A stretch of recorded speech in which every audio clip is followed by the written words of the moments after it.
the Vice President of JJO Holdings and the CEO co-founder of Land Traders World Properties Corporation, Ms. Michelle Liu, the Chief Operating Officer of Land Traders World Properties Corporation, Ms. Maribel, the Blue Santa,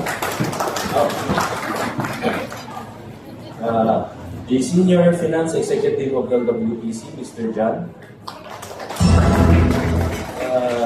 the GM, General Manager of New Park Traders Incorporated, the ever energetic Ms. Gloria Mate, the Senior Operations Manager of Vertical World, the one that is always kanang magsiging paningin o monthly dues, Architect Carlo.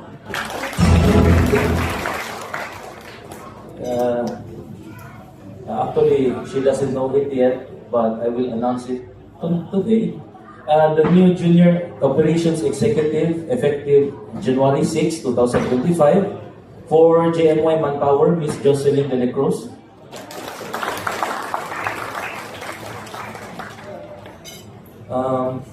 My one and only brother, Architect Joshua Kyle. My kiddos, my angels in the executive office, where are you?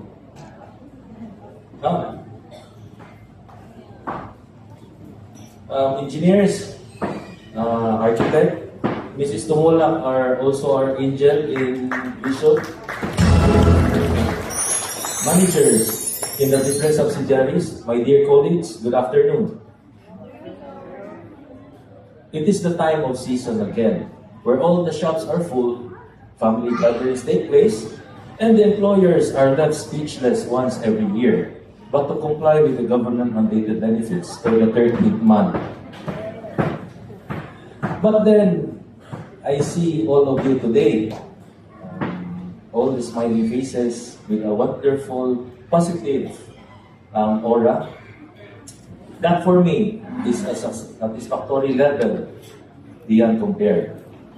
All the hard work paid off just to give you all an extra income for the holiday season. But all I ask for is to spend it wisely, because money nowadays doesn't come floating in the air. Allow me to take this opportunity to thank each and every one for the trust you have given us in implementing our every direction, and do not doubt for a second of the capabilities each and every one of you possess.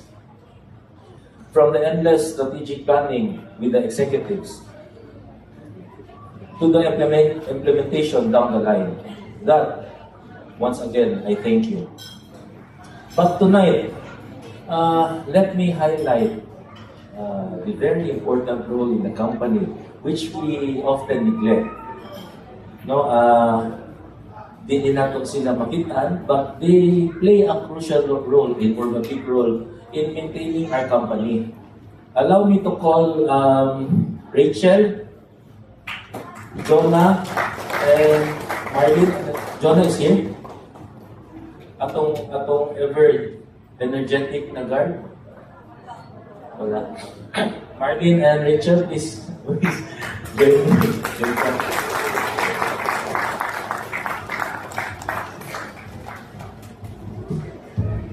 Alam mo, kaya panagsara ko magpasalamat. Rachel and Marlene.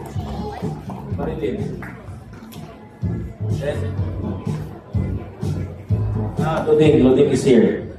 Luding also, please.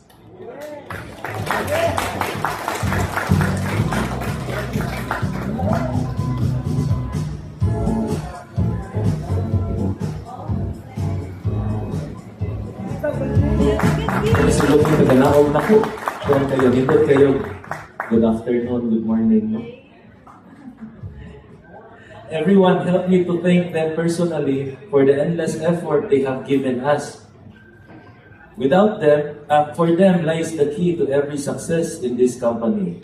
So far has achieved, no? Sila ang frontline na to. Without them, dili ta maka successful ang atong transaction with our products. Because of them, binisog sa client, good morning, good afternoon, ma'am, sir. Limpyo ang CR, limpyo tanan, and then it's our chance this year not to thank them. Okay, because of them, COVID came, sila naka-permit sa tubangan, limpyo kayo, no? Again, gamay na kayo ang casualties na sa COVID during the time because of them. No? Help me give them a round of applause.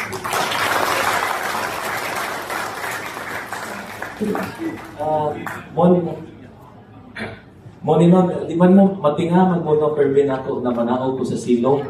Ngano, di man si Maribel ako masakon na angayan masal siya mag-exercise. Ano ako may manaog? Because ako dyan yung emphasize, no?